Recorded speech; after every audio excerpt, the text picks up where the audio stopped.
Villa.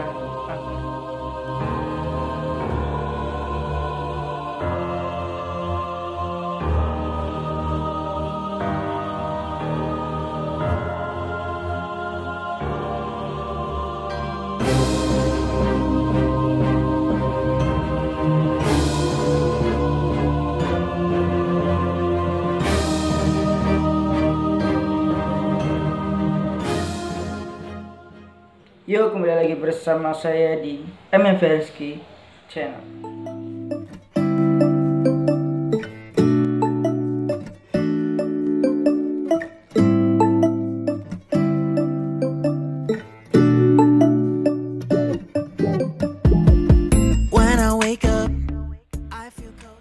Kali ini kita akan membahas cerita mengenai Villa Angker. Sebelum kita mulai ceritanya, tolong bantu saya untuk klik tombol subscribe dan jangan lupa loncengnya agar tidak ketinggalan video menarik berikutnya. Oke, langsung saja ke ceritanya.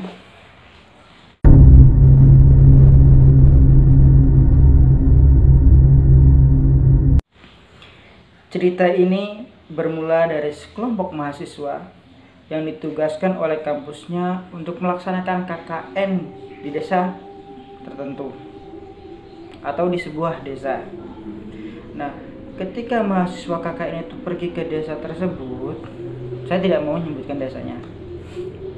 Nah, ternyata ditempatkan di sebuah rumah, tapi pemilik rumah ini memberikan tarif.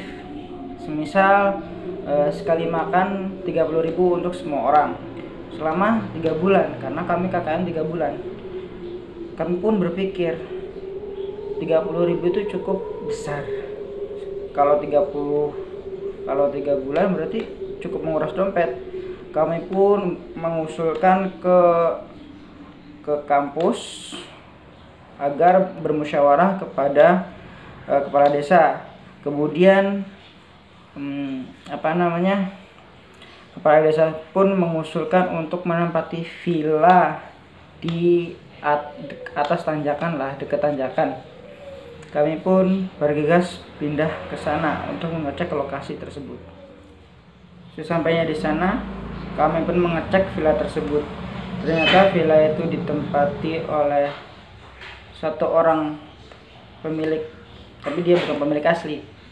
Dia itu sebagai penerima amanah untuk menempati villa tersebut. Jadi pemilik villa menempati lantai pertama dan kami pun menempati lantai kedua. Setelah kami cek, ternyata lantai 2 cukup kotor, jadi kami sebelum pindah bersih-bersih villa di lantai kedua.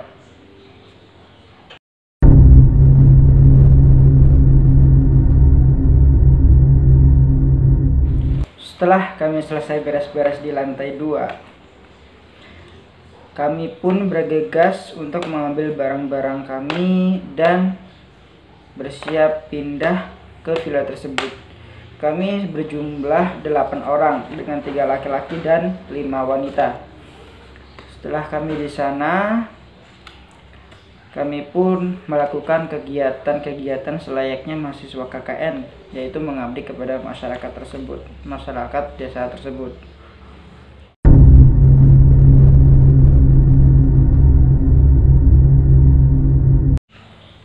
Setelah sekian lama kami di sana, kami pun mulai akrab dengan masyarakat. Tapi yang anehnya, kami mendengar dari masyarakat bahwa mahasiswa KKN sangat rajin karena menyapu setiap pagi. Dan kami pun heran karena di antara kami tidak ada yang bangun pagi untuk membersihkan halaman. Padahal warga desa melihat bahwa itu mahasiswa KKN yang beres-beres, yang bersih-bersih setiap pagi. Tapi bukan kami pun tidak tahu. Nah, sekian lama mereka pun tahunya mahasiswa KKN, ya sudah, kita ambil positifnya aja kan. Nah, kemudian menjelang mendekati bulan puasa, kejadian aneh mulai muncul. Nah, setelah memasuki bulan puasa, ada salah seorang dari kami laki-laki yang beragama Kristen Ya ini nama samaran, kita sebut namanya Manuel. Ya udah Manuel aja. Manuel. Enggak deh, nggak enak Manuel mah. Kevin aja, Kevin. Kita sebut namanya Kevin. Nah, Kevin ini karena dia orang Kristen jadi dia tidak ikut berpuasa, tapi karena lingkungannya puasa semua, jadi dia itu merasa lemas. Ternyata katanya dia itu punya sebuah inguan, ya itulah intinya, kayak punya kodam mungkin ya, tapi nggak tahu. Nah, jadi kalau dia pantangannya, kalau dia ikut-ikutan bersama orang puasa, dia ikutan lemes.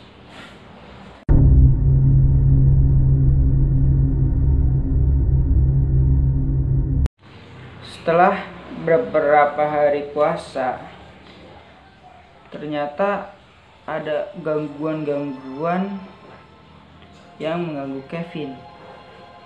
Kemudian mulailah kejadian aneh. Di malam hari ada ular yang keluar dari sebuah kamar, tapi nggak tahu masuknya atau lewat aja, kemudian hilang. Ternyata kami bertanya kepada pemilik villa, ternyata emang dulu ada bekas sumur di sini, tapi sumur itu sudah ditimbun sama semen gitu, kayak rata. Kemudian terdengar suara teriakan histeris. Kami pun bergegas ke lantai atas, tepatnya di kamar pria, yaitu Kevin ternyata kesurupan. Dia meminta silet pisau. Nggak tahu, intinya gitu. Dia pun berdiri berlari ke arah dapur, tapi kami pun memegangi dengan erat supaya dia tidak memegang benda-benda tajam tersebut. Enggak ngomong silat. Kemudian kami didatangi kiai dan kemudian disadarkan. Tapi sebelum sadar, kiai itu bertanya dulu, saya siapa ini? Kenapa kamu masuk? Saya penunggu villa. Kenapa kamu ganggu? Dia memiliki bukan memiliki. Dia membawa makhluk jahat gitu kan. Saya ingin membunuhnya, saya ingin membawanya, kata si penunggu villa itu yang merasuki ini.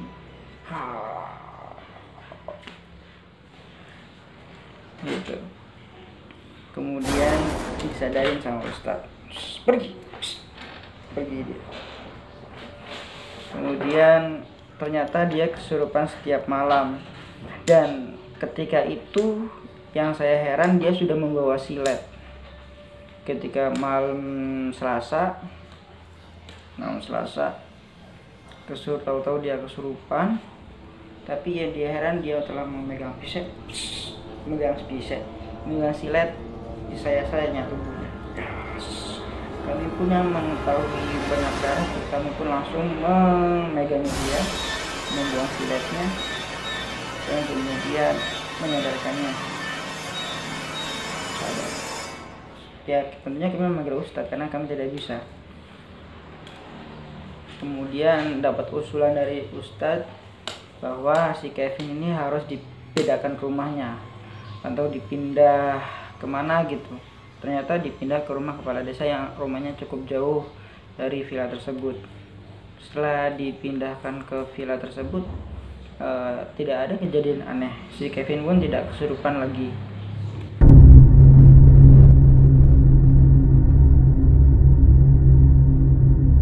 Dan setelah kejadian itu, karena Kevin sudah tidak kesurupan lagi, keadaan sudah mulai tenang, kami pun bertanya-tanya kepada warga desa setempat, kok terjadi hal-hal aneh, emang dulunya villa ini bekas apa? warga desa berkata, dulu di villa di lantai 2 emang dulu sering terjadi bunuh diri. Jadi selama ini mahasiswa KKN yang ditempatkan di villa tersebut memang tidak ada yang betah. Makanya sebelum ada di villa ini ada ditempatkan di salah satu rumah warga. Iya, terusan kami pun mengiyakan iya, tapi dikenakan tarif. Jadi kami mendapat usulan dari kepala desa suruh pindah ke villa sini yang tidak terkena tarif. Oh, ini tuh. Iya. Tapi ada termasuk yang paling lama menempati villa ini. Emang dulu ada kejadian apa aja?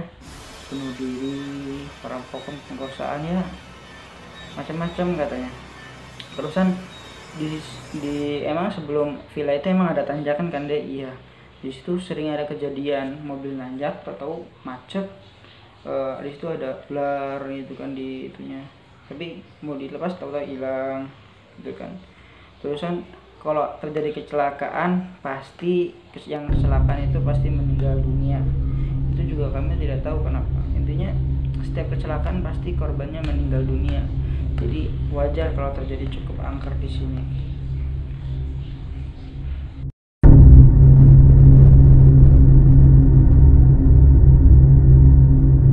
Setelah mendengar dari warga desa, kami pun pulang ke villa untuk bercerita kepada kawan-kawan.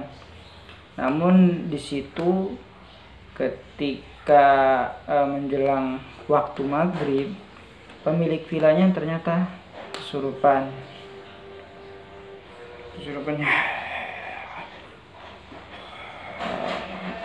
ding ding ding ding malah nge-DJ. Ya gitulah orang kesurupan. Siapa? Aing Raja Macan.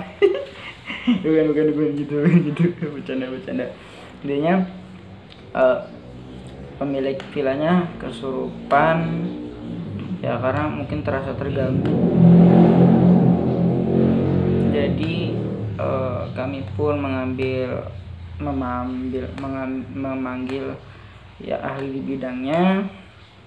Terusan dia pun sadar dan meminta kami segera pulang atau dipulangkan ke kampus atau pulang masing-masing.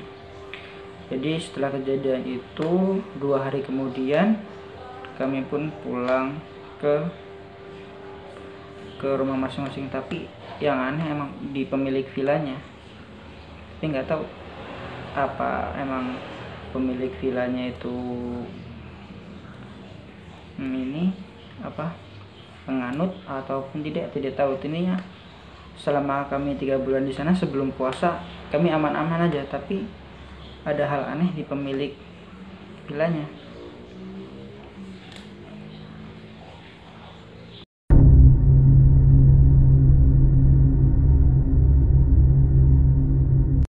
Oke, cukup sekian cerita pada malam hari ini.